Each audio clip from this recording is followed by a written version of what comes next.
किसी ने क्या खूब कहा है कि मेहनत का फल बहुत मीठा होता है। और मेहनत का फल कितना मीठा होता है ये तो आज आपको मेरी इस कहानी को सुनने के बाद पता लगेगा। एक बार की बात है, एक गांव में एक गरीब किसान रहता था। उस किसान का नाम माधव था।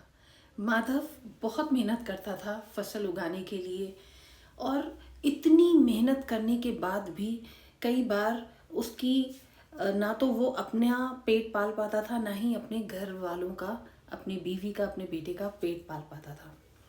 लेकिन जो एक खूबी थी माधव में, वो ये थी कि वो मेहनत करने से कभी भी पीछे नहीं हटा। वो रोज सुबह अपने खेत पे आता था, आके वहाँ पे काम करता था, हल जोतता था और गुड़ाई करता था, बीज लगाता था, फसल की देखभाल करता था, पानी देता था, सब काम करता था। उसकी मेहनत में कभी कोई कमी नहीं आई।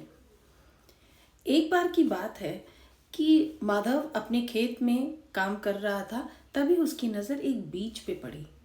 उस बीज को देख के उसे थोड़ा अजीब सा लगा, क्योंकि वो बीज थोड़ा अनोखा सा दिख रहा था उसे। माधव ने क्या किया, उस बीज को लेके वो अपने घर आ गया और बीज लाके उसने अपनी पत्नी को और अपने बेटे को दिखाया कि देखो, आज खेत में काम करते हुए मुझे ये बीज दिखा। और उस बीज को लेके उसने एक मिट्टी के बर्तन में डाल दिया। अब रोज माधव क्या करता था, खेत पे अपने जाने से पहले उस बीज में वो पानी डालता था, रोज उसकी देखभाल करता था। उसने अपनी बीवी को, अपने बेटे को भी बोला था कि उस बीज का ध्यान रखे। देखते ही देखते रोज वो उसमें पानी देता था, और देखते ही देखते एक दिन वो बीज अंकुरित हो गया, उसमें से कोपले फूट आई।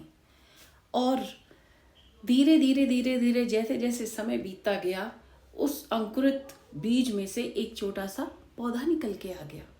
और माधव का, उसकी पत्नी का, उसके बेटे का तो खुशी का कोई ठिकाना ही नहीं रहा। वो बहुत खुश हुए कि एक साधारण से बीज को लाके उन्होंने उसको पानी दिया और उसकी उन्होंने थोड़ी सी देखभाल करी, तो देखो आज उसमें से एक पौधा निकल के आ गया है। समय बीतता गया, समय बीतता गया। इस तरह से रोज माधव अपने खेत पे जाता था, रोज काम करता था, और जब वो घर आता था तो ऐसे ही फिर उसके बाद बैठ के वो अपनी पत्नी से, अपने बेटे के साथ बैठ के बातें करता था। वो लोग उस पेड़ को देखते थे। ऐसे ही धीरे धीरे धीरे समय बीतता गया और वो जो पौधा है वो बड़ा होता गया और वो एक पेड़ में बदल गया। माधव को लगा कि अब इसको इस छोटी सी जगह में फलने के लिए और बढ़ने के लिए पर्याप्त जगह नहीं मिलेगी, पर्याप्त चीज़ें नहीं मिलेंगी। तो उसने क्या किया, उस पौधे को ले जाके अपने खेत में ही किनारे उसने इसको एक जगह पर लगा दिया।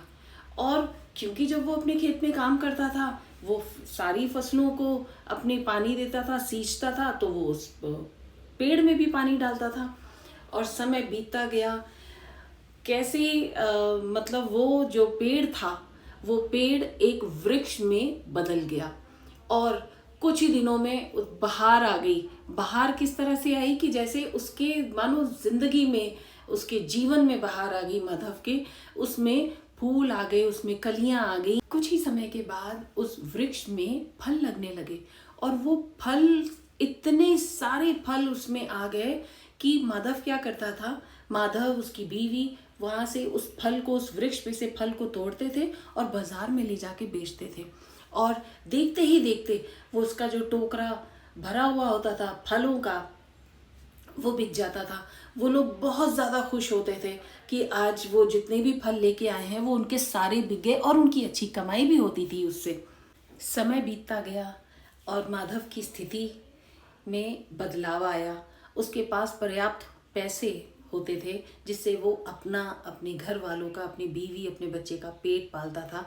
और उसके पास इतने भी पैसे बचते थे कि वो अपनी फसल उगाने के लिए नए बीज खरीद लेता था। खेत में इस्तेमाल करने के लिए उसके पास चीज़ें, जो साधन उसको चाहिए थे, वो जुटा लेता था। इस सारी चीज़ में जो एक चीज़ माधव से बिल्कुल उसने जो अपने से अलग नहीं करी, वो थी उसकी मेहनत। वो मेहनती था, उसने मेहनत करी और हर हाल में मेहनत करी। और देखिए दोस्तों, जैसे मैंने आपकी कहानी की शुरुआत में बोला था कि मेहनत का फल सबसे ज़्यादा मीठा होता है, क्योंकि मेहनत कभी भी ज़ाया नहीं होती, कभी भी खराब नहीं होती। आपको देर सवेर मेहनत का फल हमेशा मिलता है।